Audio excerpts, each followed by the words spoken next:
생각하지 않았습니다. 그래서 당나라와의 관계 개선을 서두르게 되죠. 당나라도 발해와의 전쟁은 당나라의 이익에 더 이상 보탬이 되지 않는다라고 생각을 해서 문왕의 관계 개선을 적극적으로 받아들이게 됩니다.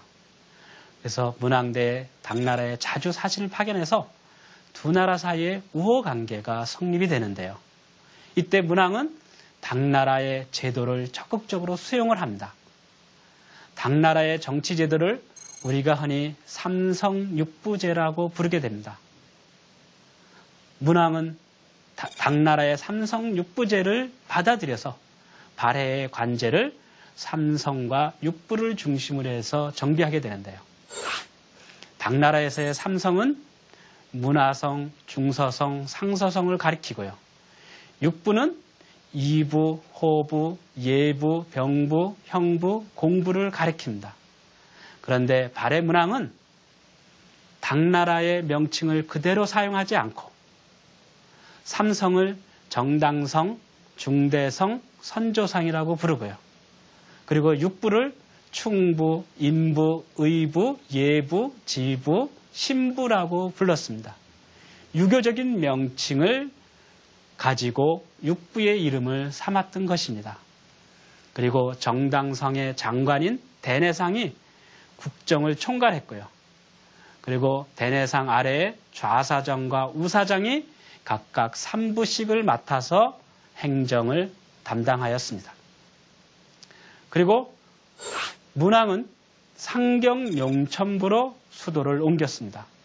755년에 중국에서 안사의 난이 일어나서 혼란에 빠집니다.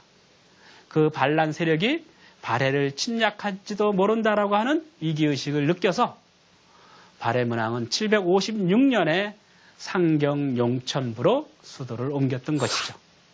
상경은 교통이 편리하고 농토가 비옥하였을 뿐만 아니라 수량이 풍부했습니다. 그리고 강과 호수, 강으로 막혀 있어서 천연의 요새지였던 것이죠. 그리고 문왕은 당나라 수도인 장안성을 모방해서 상경성을 계획적으로 도시를 건설을 했습니다. 계획 도시로서 상경성을 건설했던 것이죠.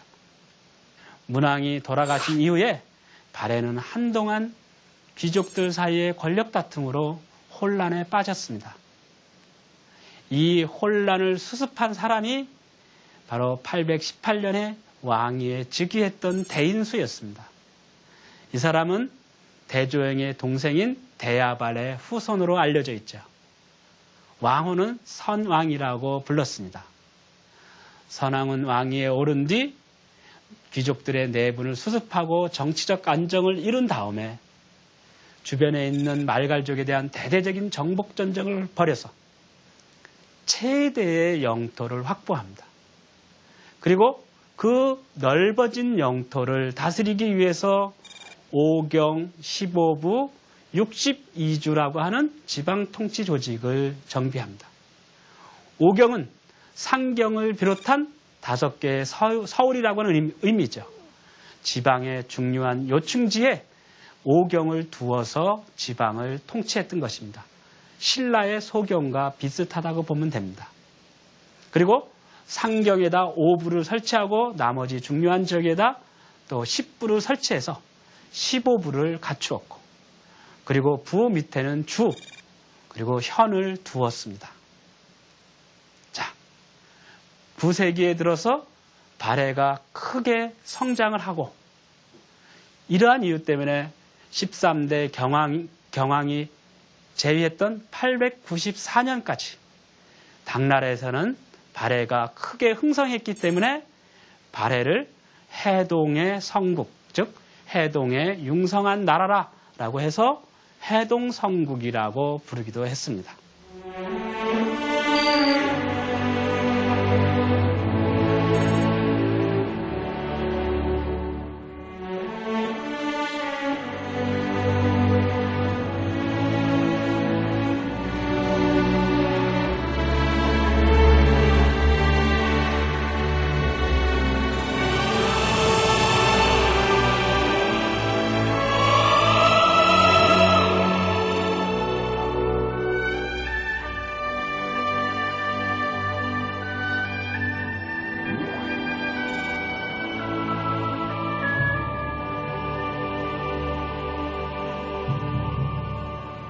지금까지 발해의 건국과 성장 과정을 살펴봤습니다.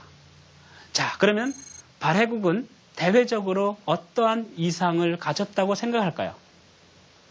발해국의 이상을 생각할 때 우리가 가장 먼저 기억해야 될 것, 그것은 발해에서 독자적인 연호를 사용했다라고 하는 것입니다. 신라는 나당 동맹을 체결하기 이전까지는 독자적인 연호를 사용했습니다. 그러나 나당 동맹을 체결한 이후에는 독자적인 연호를 포기하고 중국 당나라의 연호를 사용해서 스스로 중국의 제후국가라고 생각을 했습니다. 그런데 발해는 무왕대부터 인안이라고 하는 연호를 사용하고 그 뒤에까지 계속 독자적인 연호를 사용했던 것이죠. 독자적인 연호를 사용한다는 것, 그것은 대내적으로 발해 국왕의 위상을 드높이고 대외적으로 중국의 당나라와 대등한 자주국가의 면모를 과시한 측면을 지니고 있다고 볼 수 있습니다. 그리고 문왕은 황상이라고 불렀습니다. 황상, 이거는 황제와 같은 뜻입니다. 그리고 일본을 사위, 발해는 장인이다. 그러면서 발해와 일본의 관계를 장인과 사위의 관계라고 규정을 했습니다. 그리고 또 스스로 고구려를 계승한 천손국, 즉 하늘의 자손이 세운 나라라고 해서 자부했던 것이죠. 이러한 것은 모두 다 발해가 자주국가라고 하는 것을 대내적으로 과시한 증거들입니다. 자, 그러면 다른 나라들과의 관계는 어땠을까요? 자, 앞에서 당나라의 관계를 자세히 설명을 했습니다. 732년에 당나라와 발해 사이에 전쟁이 일어났죠. 그 뒤에 문왕이 즉위하면서 당나라와 발해는 좋은 관계를 유지했습니다. 발해에서는 당나라의 유학생이라든가 유학생을 파견해서 중국의 문물제들을 적극적으로 수용하기도 했습니다. 이때 발해에서 당나라로 가는 길이 두 가지가 있었는데요. 그것이 하나가 영주도, 아마 영주를 지나서 육지를 통해서 중국에 이르는 길이었던 것 같습니다. 그리고 또 하나는 조공도라고 하는 것이 있습니다. 아마도 압록강 하구에서 산동 반도를 거쳐서 중국에